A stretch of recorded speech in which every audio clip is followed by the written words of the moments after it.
Hey, what's up? Slime here. Today we will discuss yet another anomaly here on Traumolgia, where we look at things on YouTube, TV, and elsewhere, which we consider to be the strangest of the strange. But there's one problem. I have no idea what the fuck to talk about. I doubt I'm even gonna crack 1,000 here on YouTube, and I'm on episode 6. I can't decide what anomaly to dive into today. But anyway, today I've got a special guest. This is Megan. Hi. We met on Tinder, and we're going on a date after this episode. Anyway, Megan is a gamer girl. Yeah. What the hell, might as well do something related to a video game, or video games in general. Something Resident Evil, maybe? Nah, fuck it. What, Megan, what video games do you like? Do you have a Switch? Do I have a Switch? A Nintendo Switch? No, but I have a light switch.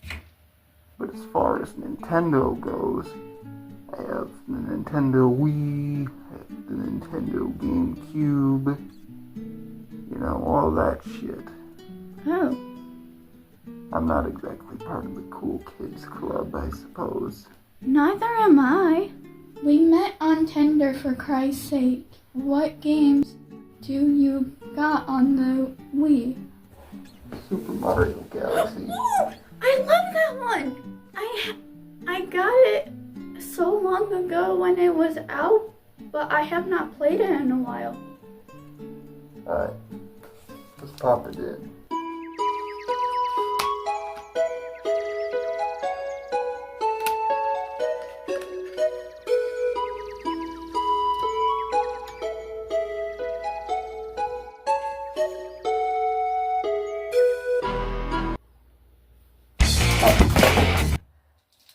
This bullshit.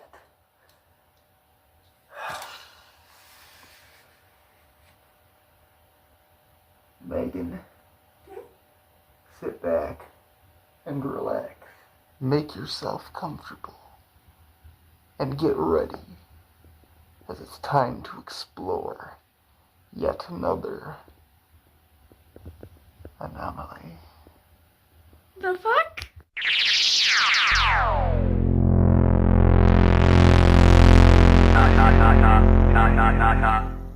In 2025, we have the PS5, Xbox Series S, and the Nintendo Switch. It's all fun and games until your game crashes and you have a minor inconvenience on your hands. But let's rewind back about 15 to 20 plus years. It's been a long, hard day. You just got home from school after sitting your ass in the desk, listening to those hot Cheeto girls go on about how they broke up with John for the 82nd time and getting told you're a fuck-up by your teacher. You just want to sit down and play Over the Hedge or something. Well, you either get as far as the startup screen or the middle of the game. Sometimes, not even that. You just want to chill for a little bit. And what do you get? An imposing screen in front of you saying that something went wrong. Whether it be the GameCube, the PS2, Xbox, or even the good old Sega Genesis, an error can occur at any point for a multitude of reasons. Your game may be scratched, your console may be an asshole, your console may also have COVIDs, or maybe you put the disc or card in wrong. Most gaming consoles I am aware of are not safe from the dreaded error screens. Nowadays, there's nothing to write home about. What with the PS5 crashes and lack of internet connection, but back then, even though they were nothing more than a simple notice that your game fucked up, consoles could present some error screens that make you feel a sense of unease or as if something isn't right. More so, they were just a big pain in the ass. But that's besides the point. I'm the menacing slime, and me and you are about to dive into yet another anomaly on this episode of Traumolgia, where we take a look at things on YouTube, television, video games, and elsewhere, which we consider to be the strangest of the strange.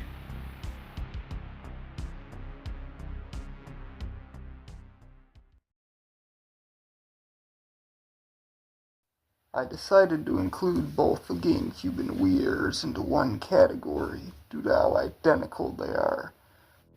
For me, these two sons of bitches are the errors I definitely have a bone to pick with. I can't tell you how many times I've sat down trying to play a video game on the GameCube or the Wii, and I got one of these two error screens.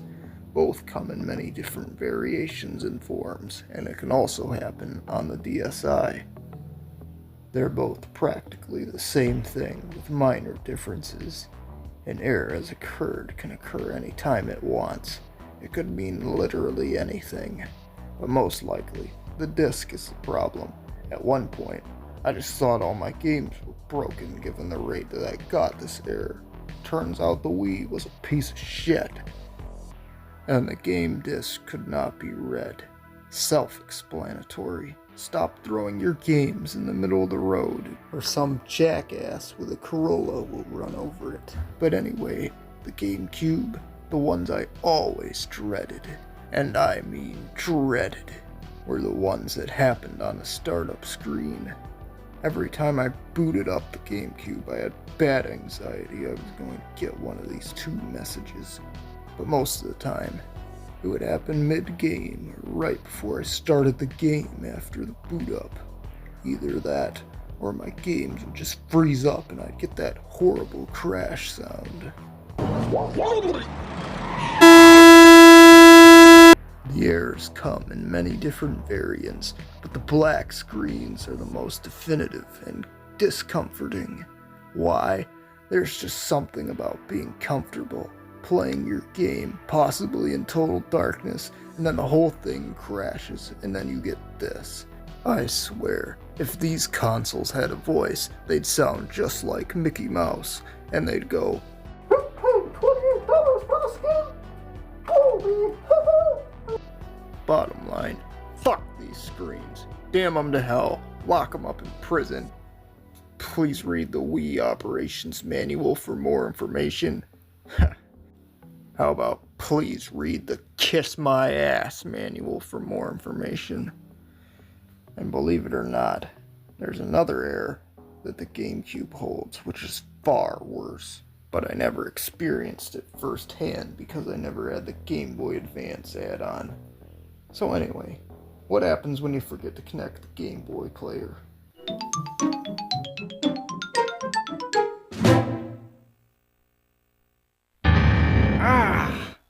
Yeah, that.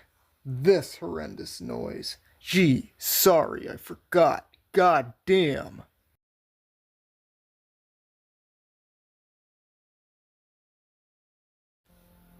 I will be doing a separate Traumolgia on all the PlayStation errors, as they're anomalies in themselves. But here, on episode 6, I will cover a few of them. Nintendo's errors could be off-putting, but they were a mild inconvenience compared to what the first two PlayStations offered.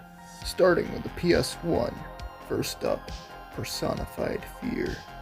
This error occurs when your game disc or console BIOS is corrupted.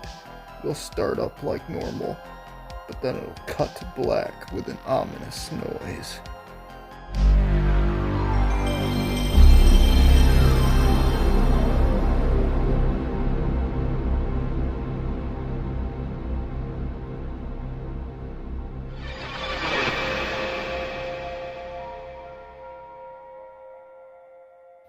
Just waiting for Reagan to pop up, or a scary-ass woman with no eyes. I feel like I'm about to get jump-scared.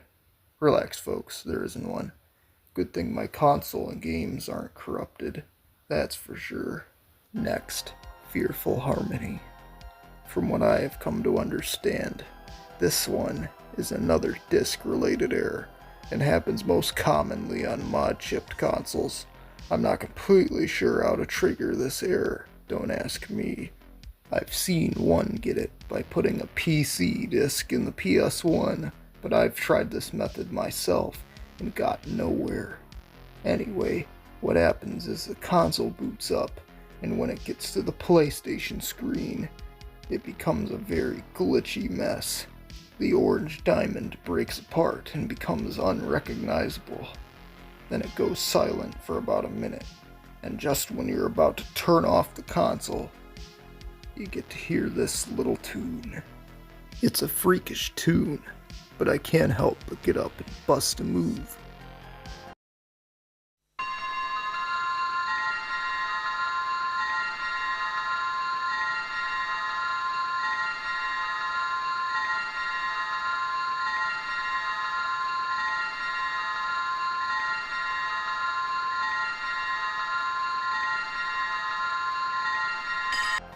Others, however, cannot say the same, as they were horrified by these screams as 90s kids, and it's entirely justified.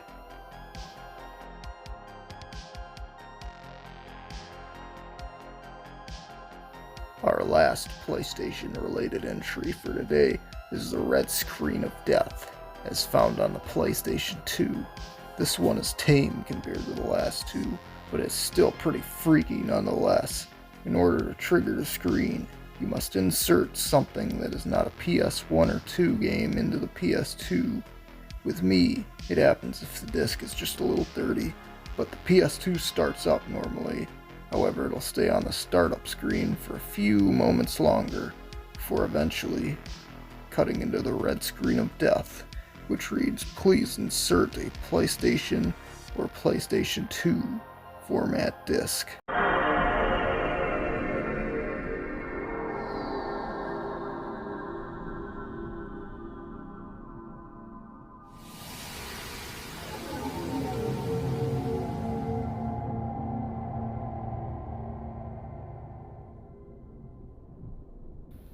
Well, chat, it appears that we have discovered a portal to hell. The visuals are certainly not pleasant, and neither is the sound. Honestly, the PS2 gave off a pretty unnerving vibe and sound presentation. It's nostalgic, it's nice, but it also gives off a liminal feeling. I'm mixed on it, to be honest. Once again, I'm almost expecting a jump scare. Wonder why. Hey, what's up? Slime here. I'm just reminding you to, click that,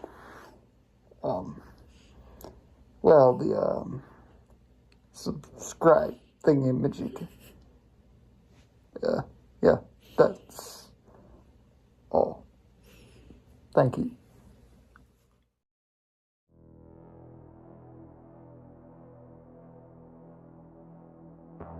In the early 90s, when it was released, the Atari Jaguar was generally seen as a commercially unsuccessful and critically underwhelming console. Of course, it was innovative for its time with its 64-bit graphic capability, predating the N64 and PlayStation. However, not all the games were 64 bits. If you'd like to know more about the Atari Jaguar, go watch the AVGN review. He could tell you more. I'm here to talk about the atrocious error screen that came with it. If you happen to own an Atari Jaguar back in the day, and especially the CD add-on, sometimes you'd find a connection problem between the game and the console. And then you'd get this.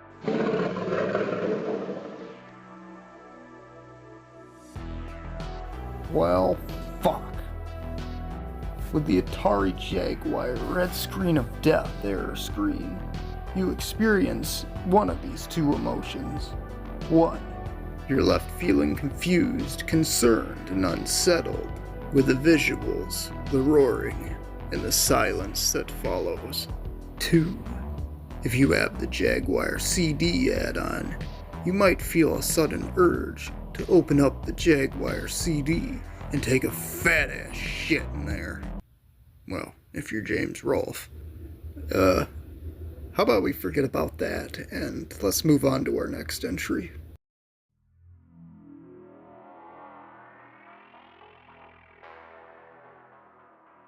This error on the Sega Genesis, I haven't seen many people talking about it on YouTube. And me, myself, I've only experienced the error playing Ultimate Mortal Kombat 3 for the Genesis. It can occur on other games, but with Mortal Kombat Ultimate Mortal Kombat 3, this is where I've seen it more often than not. So for simplicity's sake, we'll talk about it from the perspective of this game. In UMK3, there are some stages where you can switch the fight to another stage with an uppercut. Sometimes, when you uppercut your opponent, the game will glitch out, and then this screen will appear. The error will occur when the console encounters an instruction it doesn't recognize, or is unable to execute. There are a multitude of factors which cause this error to occur, such as when the game attempts to execute code that's outside of the standard instruction set, and it can also occur in some cases due to a cartridge being dusty or dirty, or a faulty console. And already established, I've encountered this error a multitude of times when I've played Ultimate Mortal Kombat 3 on the Sega Genesis. From the perspective of a kid, I could see how this might be scary. In the 90s, if I was a kid and I got that screen, I might think I did something illegal. One of my first assumptions might have been, is this something anti-piracy related? All of that because I uppercutted Jade into the ceiling. The manner it occurs in can also be kind of jarring. It's similar to the Windows blue screen of death. It will loop the sounds of your game over and over as the screen appears, and the sounds you are presented with are just as unsettling as the ones seen on the Windows blue screen. I don't really see this one getting brought up in other error-related videos, so I figured I'd be the first.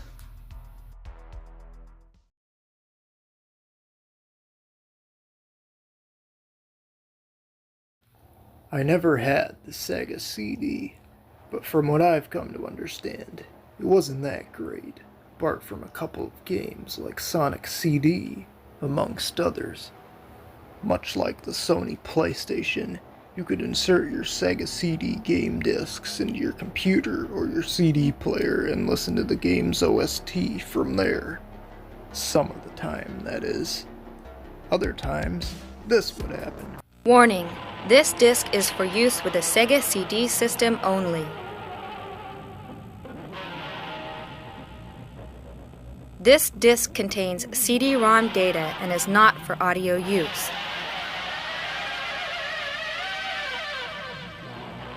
Please press stop on your disc player now.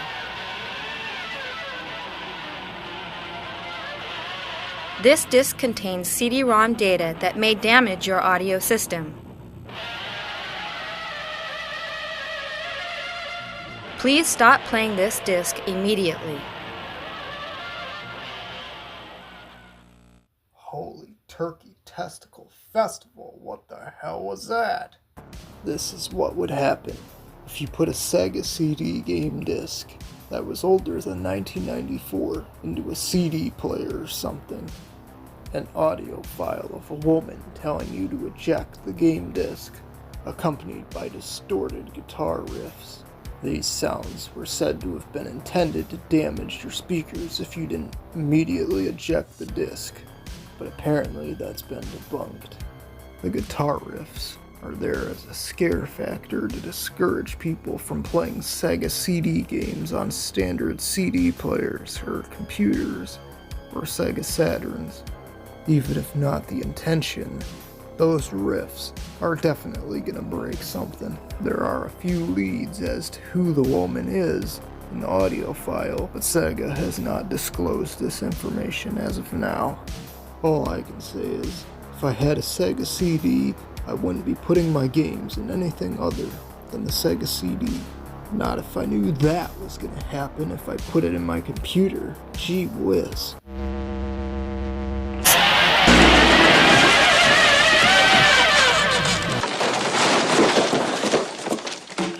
And that's the end of this Traumolgia.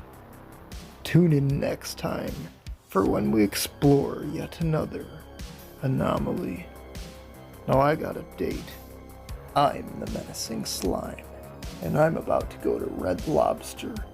Until we meet again.